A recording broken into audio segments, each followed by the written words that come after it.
God in Darkness, Book 1, Truthseeker, written by Stephen Eric Johnson, read to you by Matthias Justin Johnson.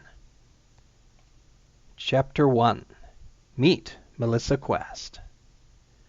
"Melissa," said a stern, uncompromising voice from the front of the class, snapping the girl in question quite suddenly from her former musings. "Yes, ma'am?" asked Melissa, her full attention now captured by the hatchet-like, bespectacled face perched atop the scarecrow's body of Mrs. Huntington, teacher of English at River Glen Community High School. "Glad to see I have your attention," sniped the reedy-voiced woman.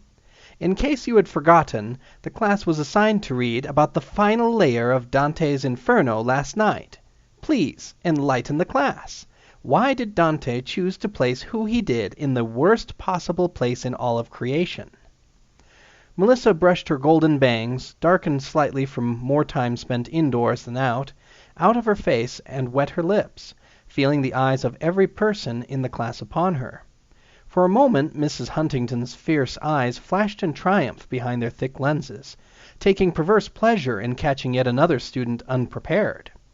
But then Melissa cleared her throat, pushed the weight of the eyes of her peers to the side, and found her voice. "Dante put traitors at the bottom because it was that kind of people that had just banished him from his hometown," said Melissa, with a voice that wavered only a very little. Mrs. Huntington's triumphant half-smile promptly disappeared, only to be replaced with a look of mild surprise mingled with respect. "Because he felt that those who betray the trust of others, false friends, are the worst sort of sinner." "Very good, Melissa," said the spindly teacher with a nod of acknowledgment. "Very, very good.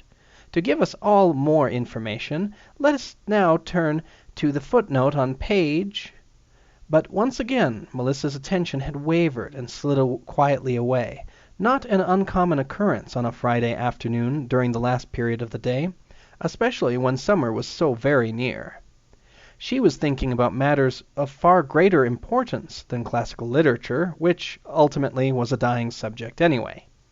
Melissa was thinking about the party she was going to attend that very night, as a great start to a 3-day weekend. A party was a big deal for Melissa, because for most of her years in River Glen's school system she'd been a nobody, a blank, an unknown that nobody wanted to know. Beyond the circle of her very close friends, the teenage girl was somebody who never got ahead in social circles.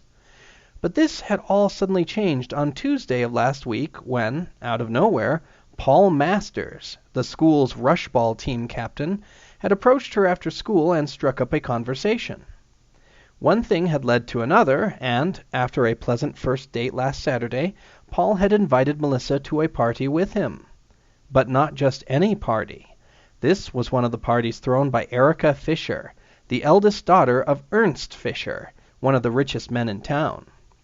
Erica was known for being very fastidious about whom she allowed into her parties, but Paul Masters was one of the few people who'd found grace in Erica's eyes. If he wanted to bring someone, even a nobody like Melissa, Erica would probably allow it. As the bell finally rang, freeing the students from their school-time shackles at last, Melissa made her way quietly to the front of the high school. There she was greeted by a wide, flat, grassy sward, much of the lawn turned yellow from the constant pressure of students walking on it for generations uncounted. Only a short walk to the left of the 4 broad front doors of the school were the 2 benches where Melissa and her friends spent their brief time together before they were swept off to their various homes by school bus, parents, or their own 2 feet. Already sitting on one bench was Aubrey, a short, pudgy girl with dark, unwashed brown hair and startlingly slender glasses. Next to her was Dean, wiping his John Lennon yellow-tinted shades on his unbuttoned plaid shirt before replacing them on his face with fingers that were almost skeletal, much like the rest of his skinny, starved-looking body. As Melissa arrived, nodding to her 2 friends in greeting before sitting down, Casey, the last of her little group, showed up and plopped down on the bench opposite the one where Aubrey and Dean sat, putting her right next to Melissa. This was an unenviable place to have to sit, as the red-headed Casey was noted for a razor-edged tongue, but she seldom vented her verbal vitriol on Melissa. She liked the shy blonde nobody too much to assault Melissa with her usual manner of speech. Most of the time, anyway. "I hear you're whoring yourself out to Paul Masters and his crew now," said Casey, her tone and expression daring Melissa to contradict her. "What's the matter? Hanging out with us losers not good enough for you?"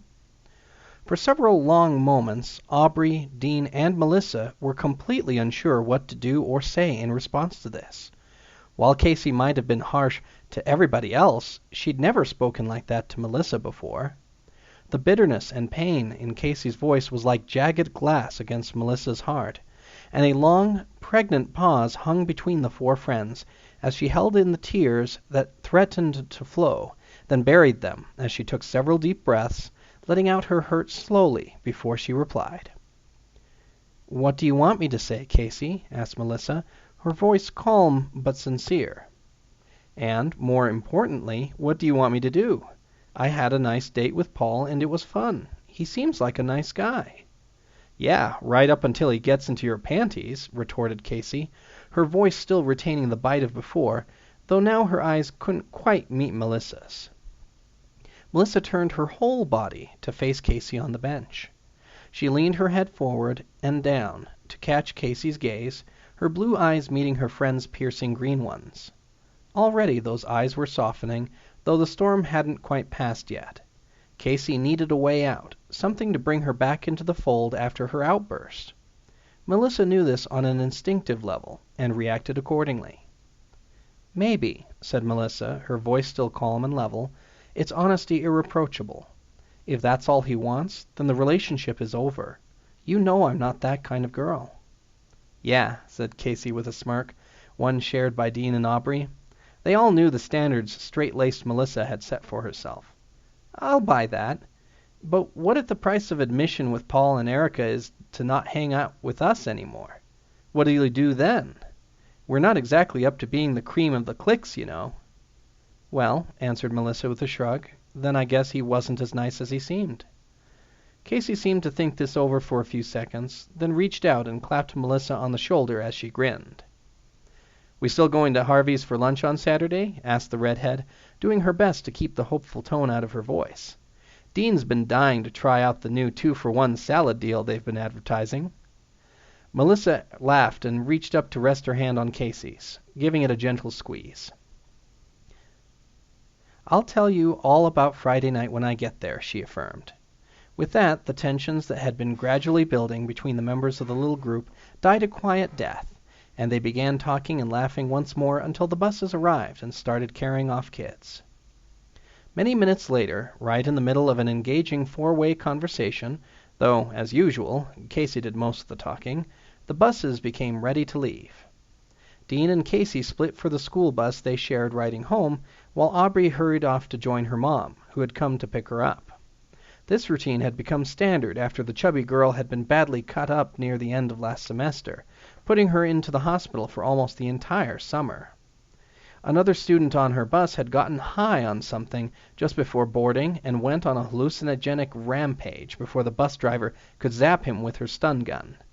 Aubrey's parents were quite well off, as were most of the residents of Riverglen's central living area, and could afford the fusion cells needed to make the daily trip for their daughter, so picking Aubrey up had quickly become their habit to avoid endangering their pride and joy any further.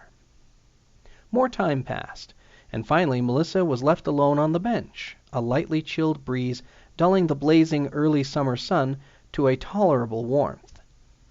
Pulling on her lavender backpack, which had lain by her feet while she waited for the others to leave, she stood and smoothed out her comfortable, faded jeans. There was a long walk ahead of her, and she wasn't looking forward to it one bit. The Riverglen Community High School wasn't very far from the town's main drag, making the restaurants and stores that lined the street prime targets for students trying to escape the dull drudgery of boring school lunches. They also proved a lifesaver for Melissa, making a prime place to spend some of the scant wages from her part-time job to buy dinner before she continued on her way. There weren't any places to eat near where she stayed, and weekends often led her to undertake a painfully long walk before she could have her meals. But what alternative was there? Better walking than having to endure what waited in her past. Stopping at a mostly deserted roadside stand on the main city drag, a place that would soon be packed with business when school let out and students needed places to spend the money they'd earn over the summer, Melissa bought a hot dog and chili fries from the pimply-faced clerk and quickly began her walk, not even bothering to look at what she'd purchased any longer than it took to confirm that her order was correct. She had no time to waste, for on Fridays the schedules of many local establishments changed, especially one upon which her life often depended, and it was a very long way to walk. Hardly noticing the dull, flat sameness of her hometown, the place Melissa had lived her whole life up until that point, and from which she intended to escape the first possible opportunity, Melissa made her way past block after block of cookie-cutter houses, neatly lined up 8 to a block in the eerily symmetrical town. Miles passed this way, Melissa trying and failing to think about something besides the seconds passing on the salvaged plastic watch around her wrist, hoping that she'd make it on time and hating the thought of what would happen if she didn't. But then suddenly the monotony of River Glen broke as Melissa turned down one of the monotonous streets and saw the object of her rapid walk, the River Glen Library. On Fridays, the library closed early, and on the rest of the weekend it opened late as well as closed early. For Melissa, this meant, if she didn't get there on time, she'd end up having to find a place to sleep on the streets. She knew a few decent places, it was true, but she didn't like using them. For one, they weren't as safe as the library. For another, they weren't as sheltered. And most importantly, other places didn't have the many books Melissa loved. It was a fairly simple matter to slip past the security scanners at the front of the library and make her way past the main desk unnoticed. The librarian there, a plump and pasty-faced bald man, was far more interested in the paperwork involved in running a library than he was in the people who made use of that library. Some days there was an elderly woman at the front desk, and Melissa had to watch out for that librarian's eagle eyes, which time hadn't dimmed in the least. Today, though, was easy, and in mere minutes Melissa had absconded to the safety of the shelves. There were 3 floors to the library, with the expensive electronic equipment and maps on the top floor, the periodicals and most of the literature on the ground floor, and the reference books and a host of mostly forgotten tomes, some of them quite rare and valuable, on the basement level. The library itself was a tall, sprawling building on the edge of River Glen, extension after extension adding to its square footage with every new allocation of funding from the city and every new intake of books. Books were a rare and precious commodity in the trying times that had come upon the world, and the libraries was a collection that the people of River Glen regarded with pride. It was only a matter of blocks away from the railroad that ran through town parallel to and on the opposite end of town from the river, a situation that caused the readers within the building no end of grief whenever one of the infrequent cargo trains came rattling through, whistle blaring. Melissa, in contrast, found the train's whistle comforting. It meant that she always had a way out, if all else failed. With river and tracks on either side of the sleepy suburban community of River Glen, Melissa often felt like she was being squeezed between bookends, and any respite from that pressed-in sensation, even an illusory one, was a welcome one. Because of the party that night, Melissa had to be at the library earlier than normal, not even having enough time to finish her food. Safely away in the basement, closing time advancing at a relentless pace, Melissa kept herself moving as she heard the old librarian lady walking through the shelves, checking to ensure that all was as it should be. Letting herself feel the presence of the older woman, an instinctive sensation that prickled at the base of her neck, Melissa stepped with little cat feet, making next to no sound on the bare cement of the basement floor, never once relaxing until the lights went off, and she heard the heavy creak of the old metal doors as they shut with solemn finality. Now it was just a matter of waiting. For this, however, Melissa was more than prepared, pulling a book and her flashlight out of her backpack and settling down to wait out the passing of a few more hours, just to make sure that the library emptied itself fully. Fortunately for Melissa, the librarians never locked the inside doors of the library, only the ones barring entry from the outside, and when her battered watch told her that enough time had passed, as much time as she hoped she would need at least, she rose and started up the stairs to the main level. The coast was clear. Breathing a sigh of relief as the moment of truth passed, Melissa pushed the metal doors of the basement open the rest of the way and started towards the women's restroom. The restroom doors were within easy view of the main desk, and had there been anybody there, they would surely have seen Melissa as she slipped quietly inside. The restrooms of the library were just another reason that the old place made such an excellent hideaway during the night. When the building that was now a library was first built, it had been originally intended for use for a pair of purposes: as a storage facility for city documents and as a layover site for rail workers.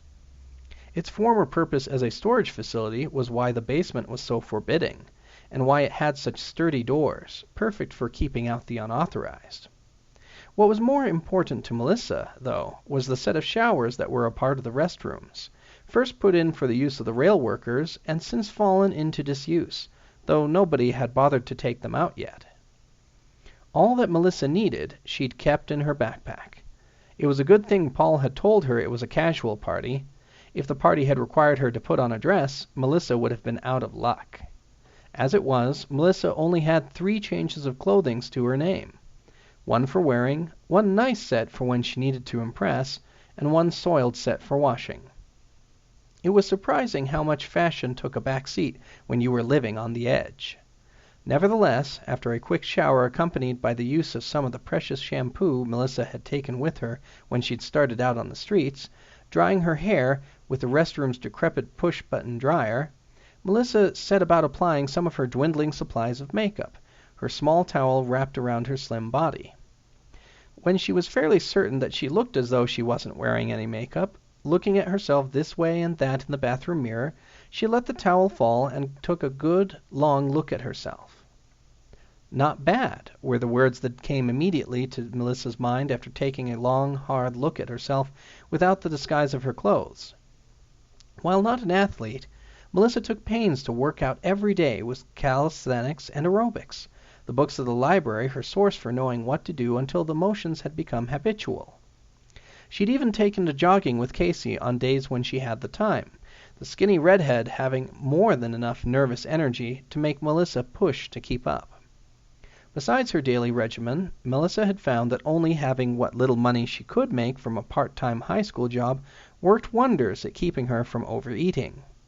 Sometimes there was the problem of having enough to eat at all, but overeating, not an issue. The end result of all of this, plus a lucky coincidence of genes for which she often thanked whatever God might be listening, meant that Melissa was in pretty good shape overall, and not bad looking by most standards.